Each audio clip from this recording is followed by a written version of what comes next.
We need to discuss boys' development, but that conversation begins with a difficult truth about men. Men are 4 times more likely to die by suicide. This isn't just a statistic, it's a symptom of a silent crisis in boyhood. This crisis doesn't start in adulthood. It begins with a paradox. We teach boys to be tough and suppress their feelings, yet childhood neurodevelopmental conditions are higher in boys. And this emotional suppression only masks their struggles. We will uncover why this happens and show a time-tested solution: positive mentors and meaningful rites of passage. The problem starts with what psychologists call extended adolescence. Without clear markers for adulthood, boys are left drifting. Our culture magnifies this uncertainty. We constantly tell boys what not to be, leaving a void where positive definitions should be. So what are the real-world consequences of this drift and identity void? The numbers are genuinely alarming. In school systems, boys are getting lower grades than girls. They also face far higher rates of suspension. Boys consistently lag behind in literacy skills, and their college enrollment numbers are steadily declining. This pressure forces boys into the man box, a rigid set of expectations that increases violence and suicidal thoughts. To understand the why, we must see manhood's psychology. Adolescents, especially boys, view it not as biological but as an achieved status. This means manhood feels like something that must be earned and can be lost. This creates a psychological need for tests that affirm their identity. Without healthy ways to earn this status, boys default to a flawed strategy: stoicism. They perform strength by suppressing emotion. This seems like a modern problem, but it isn't. So how did ancient cultures solve this precise psychological challenge for millennia?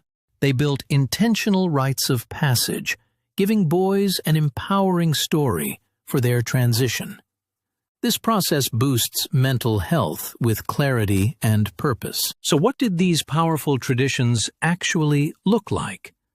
The answers are incredibly diverse, revealing a universal human wisdom. For most of human history, every culture knew boys needed a formal initiation.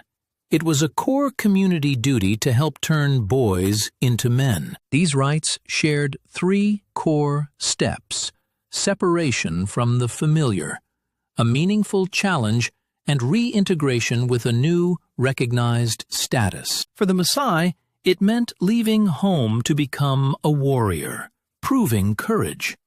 For the boys of Vanuatu, it was the death-defying land jump. For Indigenous Australians, it was the walkabout, a solitary survival test. The details changed, but the principle was identical. Manhood was earned. If this was a universal solution, what happened to it? And more to the point, what filled the void these traditions left behind? A huge piece of the puzzle is the father's role.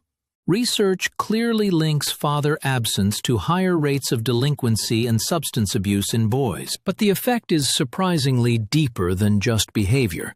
Studies show it can even trigger earlier puberty in both boys and girls. This isn't just about physical presence.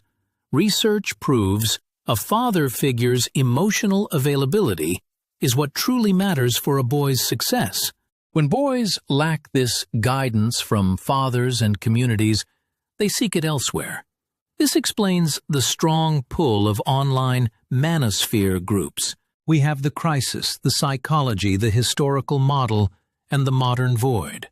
So how do we assemble these pieces into a healthier path for boys? Remember our question from before? Ancient cultures didn't teach boys to suppress emotion. They built structures to channel it through challenge. The man box we mentioned earlier thrives on isolation. But community-led rites of passage are its direct antidote, providing clarity and connection. We saw how boys learn stoicism. But mentoring programs show something incredible. They create a safe space for boys to voice emotions, building real confidence. The solution isn't one or the other. It is the powerful combination of both. Positive male mentors are the guides.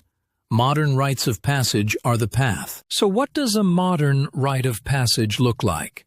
It could be an outdoor survival program, mastering a complex practical skill, or a major service project. Boys benefit most from many role models: fathers, coaches, teachers. This shows them there isn't just one right way to be a good man. There are many. The crisis facing boys is not a personal failing. It is the outcome of removing two things they have always needed: guidance and a clear, challenging path. If you are a parent, educator, or leader, the task is the same. Don't just tell boys who to be. Be the guide and help build the path. Their future depends on it.